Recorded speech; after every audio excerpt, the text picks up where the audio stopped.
ACC on deck. In the ACC, Clemson, the favorite this season, the heavy favorite in the AP poll, received the most first-place votes. Florida State, North Carolina, NC State, Miami. That rounds out the top 5 in the AC preseason of 2023. Your best team, though. Do you agree with the voters? We already talked about Clemson. I'm assuming that answer is a no. But if it's not Clemson, then who is and who should be the favorite this year? Clemson's overrated. I think it's really between two teams. Who's going to be the best team? And I'm going to go with North Carolina. I think that North Carolina could be the best team out of this conference. Drake May just makes people around him better. I think he's that talented of a quarterback. Wouldn't surprise me if he is the top quarterback prospect at season's end going into the NFL draft. North Carolina should be the best team by the end of the year. Yeah, I like that pick. Obviously, they've probably got the best player on any of these teams in Drake May. That's pretty fair to say. They've had quite a few losses. They lost their offensive coordinator, lost some key weapons for him. So it will be a test for May this year, a good test for him to see how much talent he really has. I'm going to go with Florida State as my favorite. I am high on the Seminoles. Yep. I've talked about that before on this podcast and other segments. So I do think Florida State is a playoff team. I think they will win this conference this season. I am high on Florida State. So, yeah, that is who I'm picking for best team in the ACC. Your dark horse conference champion, though, Mitch. Again, I read off the top 5: Clemson, Florida State, North Carolina, NC State, Miami. Do you have a team maybe outside of that, or who are you going with for your dark horse conference champ? Very dark horse. Imagine the darkest horse you can possible. And I'm going to go with Miami. Okay.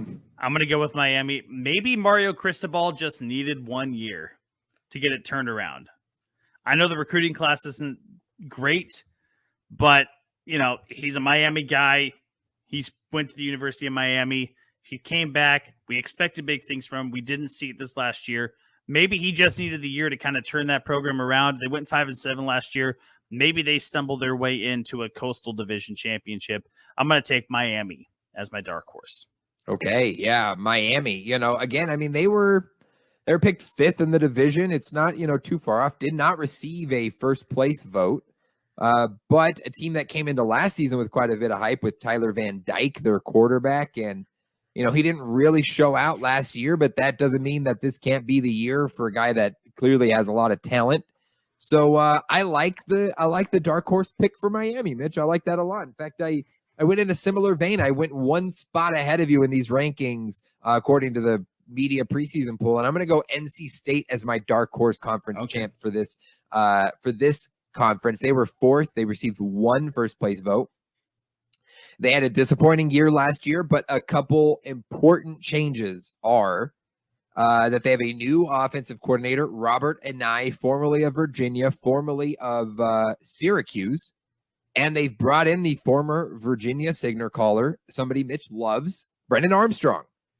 So, new quarterback in Brennan Armstrong. He reunites with his former OC at Virginia, where he had his most success, and now they're bringing that to an NC State offense that desperately needs the help and a defense that has a decent amount of returning talent. So I think with those two additions, if they can get back to 2021 Virginia levels that we saw from Armstrong in that offense, I think NC State could be a sneaky team. So I'm going to go with the Wolfpack. Go Pack Go. I love it. Go Pack Go. That's the only time I'll ever say Go Pack Go, by the way. The only time, bear down. I have to put that out there. Sorry. There you go. Mitch, overachieving team. I'm going with Duke on this one. Duke, the Blue Devils, tied 6th with Pitt in the preseason, but Riley Leonard, one of the quarterbacks to watch in 2023 that I talked about and wrote up a couple months ago.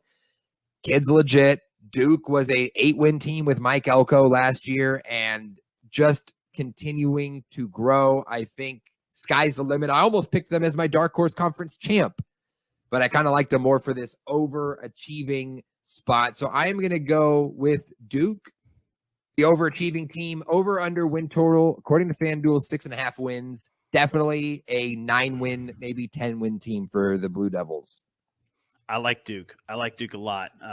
Almost my dark horse, to be honest with you. Almost my dark horse to be a conference champion. I'm going to go with the team in the opposite division. I'm going to go with Louisville. Yeah. I'm going to go with Louisville.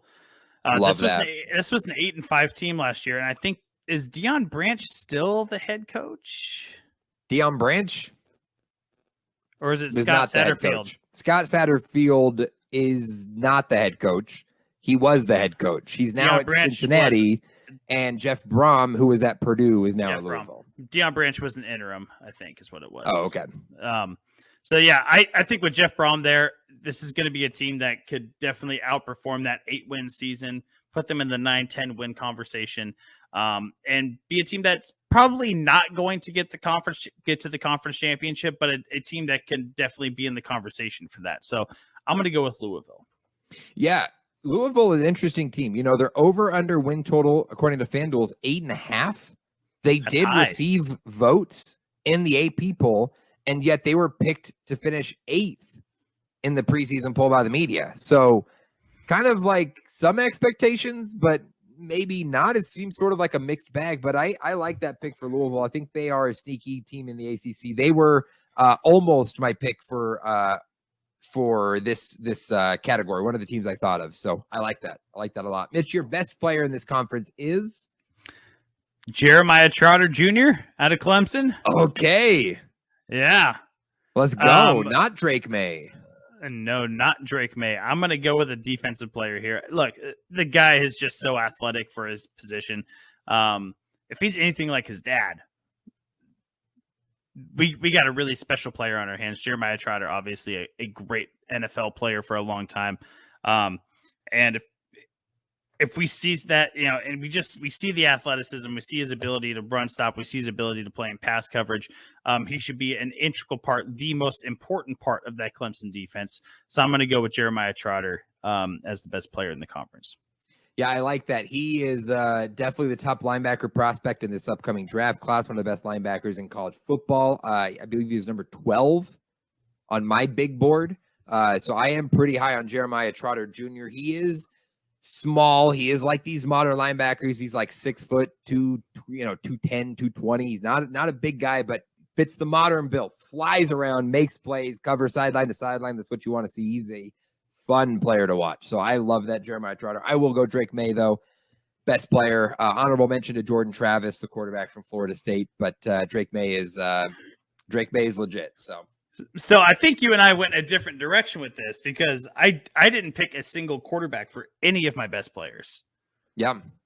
So I think we went a different direction with this, which is great because I think we'll get a more. Well, I think that's the first quarterback we've seen on the best players. Yeah, so, definitely. Yeah, definitely. No, I'm just pointing out. I didn't go a single quarterback. Your sleeper quarterback in this conference. I went with him last year. I'm going to stick with him. It's my guy. I'm going Brennan Armstrong from North Carolina State. I mean, look, he's in a branded system. He's followed his coordinator over, from West Virginia over to North Carolina State. He's going to be in a Dan Doran system, a differently run team. I think that Brennan Armstrong has a serious opportunity to establish himself as a very viable NFL prospect. Showcase that big arm at North Carolina State. I'm going to go with Brennan Armstrong.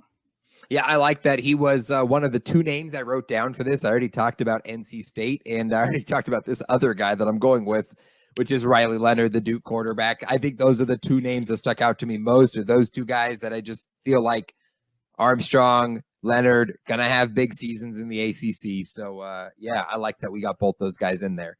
Most disrespected, Mitch, I'm going with Louisville's head coach, Jeff Brom. That's who I'm going with for my pick in this category. Comes over from Purdue with not a lot of hype. And I know they sort of they lose their head coach because Cincinnati loses their head coach. And so then they've got to find a new one. It's not, it's not like they were going out there trying to get the best talent, but he comes back to Louisville. And I think he has a real opportunity here to have a lot of success in this program. And not that he is a super splashy big move that people should be super psyched about, but I do think it's an underrated move in the ACC. And I do think Louisville is going to be a pleasant surprise. So I'm going to go Jeff Brom. I like that. I like Jeff Brom as your most disrespected because, the program just hasn't been historically that good over the last 10 years. So maybe with the exception of the Lamar Jackson years, they haven't caught a whole lot of respect. So I could feel the disrespect coming for Jeff Brom. I'm going to go with the rebirth / reemergence of Florida State. Yeah, I think that a lot of people might write them off as overhyped. I think Jordan Travis is the real deal. And I think that a whole lot of people just, as much hype as they're getting, I think if they lose one game, they're going to completely, abandon Florida State and, the reemergence of that program. I feel like this is legit, that they're actually headed in the right direction. And I think that they're going to catch a little disrespect if anything goes awry. So I'm going to go with Florida State for this one. Okay, I like it. Most disrespected, the Florida State